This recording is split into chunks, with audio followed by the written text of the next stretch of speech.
With Vice President Kamala Harris's visit to tour the borderland and to address issues of immigration, the Border Network for Human Rights gathered immigration advocates on June 25th to welcome her to El Paso. The group gathered on El Paso Street downtown and marched to the Paso del Norte International Bridge, where Adriana Cadena, coordinator of Reform Immigration for Texas Alliance, commenced the gathering. We are here because we're welcoming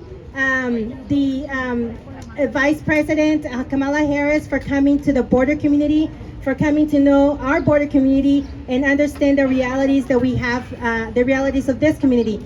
During Harris's visit, she toured the Customs and Border Patrol Central Processing Facility and spoke with immigration advocates, accompanied by Homeland Security Secretary Alejandro Mayorkas and El Paso Representative Veronica Escobar. Fernando Garcia, Executive Director of the Border Network for Human Rights, met with Harris and said she understood their concerns regarding immigration. And she listened to the comments, to the stories, to the solutions, to our agendas, to our narratives. Border Network focused on a couple of things.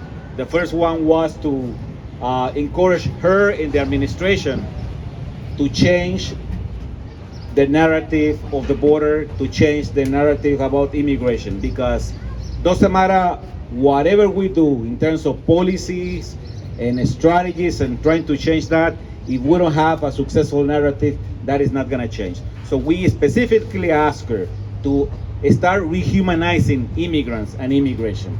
Garcia mentioned talking to Harris about El Paso being the new Ellis Island, a New York harbor that was a major port of entry for immigrants. The thing that we said is that also we need to recognize that this border is gonna define the character of the nation. So that this is the new Ellis Island. That we need to build a border that is more welcoming, a border that upholds American values. Former Texas State Senator Jose Rodriguez, who focused on immigration issues during his term, was invited by the Border Network for Human Rights and spoke about the effects that Governor Greg Abbott and Lieutenant Governor Dan Patrick have had on immigration reform.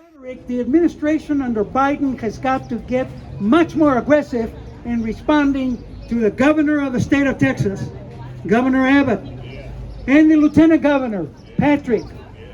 They are the number one messengers of hate, of demonization, and of mischaracterizing not only the immigrants themselves, but also our border communities. Garcia made note of what President Joe Biden can do to bring a positive impact to immigration and the borderland. Like really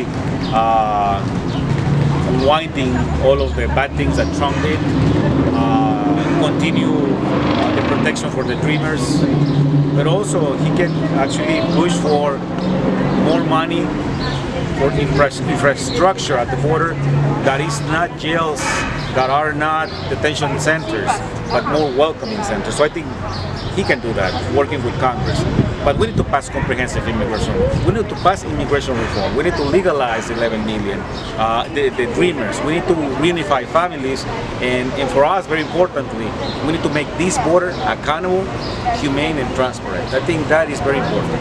The Border Network for Human Rights highlighted that although they welcome Harris to El Paso, they are expecting and demanding the Biden administration to bring immediate change to the borderland. Reporting for The Prospector, Nicole Lopez.